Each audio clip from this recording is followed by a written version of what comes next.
Ito sa inyo, sa isang kaharian daw, yung isang hari ay in-announce niya na gusto niya nang ipakasal ang kanyang anak.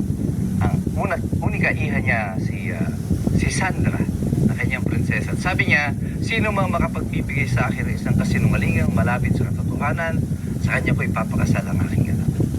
At maraming sumubok. At isa doon na nagsabi, mahal na hari, 20 pesos na lang ang presyo ng bigas sa ating mga palengke. Tinatignan ito ng hari, nalaman ng hari na dati pa rin ang presyo, 50 pesos pataas pa rin ang presyo.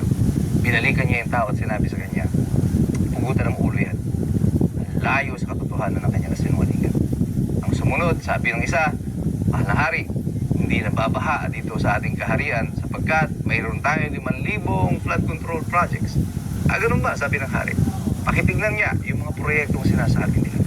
Nang tinignan ito ng mga tauhan ng mahal na hari, nakita nila na ang buong bayan, ang buong kaharian ay nalulubog pa rin sa baha sapagkat ang ginamit nila sa flood control ay puro mga kakawati lamang at nilagyan ito ng mga espasol at ng pulburon bilang pampatigas doon sa mga dike. Kaya pinaligan siya ng hari, sabi sa kanya, pugutan ng ulo yan. Napakalayo sa katotohanan ng kanyang kasinungalingan. Yung ikatlo, sabi niya, mahal na hari, wala na pong ikukulong na mamamayan ng ating kaharian sa malayong lugar. Lalo na po itong si Apo III.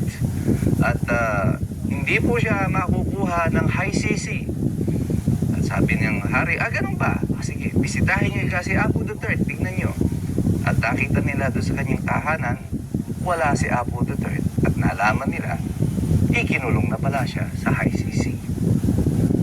Hanggang dumating itong si Juan.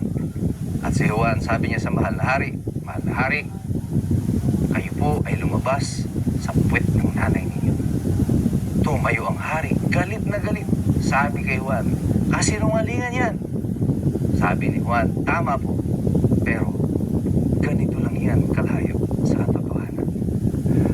The moral of the story is, kung magsasabi kayo ng kasinungalingan, lapit-lapitan nyo naman po ng konti sa katotohanan para medyo kapanito-niwala. Ito pong huling announcement ng palasyo, sinabi na magpapalangkas sila ng gabinete, papalitan ang mga non-performing assets nila, ang mga proyektong hindi gumagana. Well, lo and behold, hanggang ngayon, iisang miyembro pa lang ng gabinete at totoong napalitan.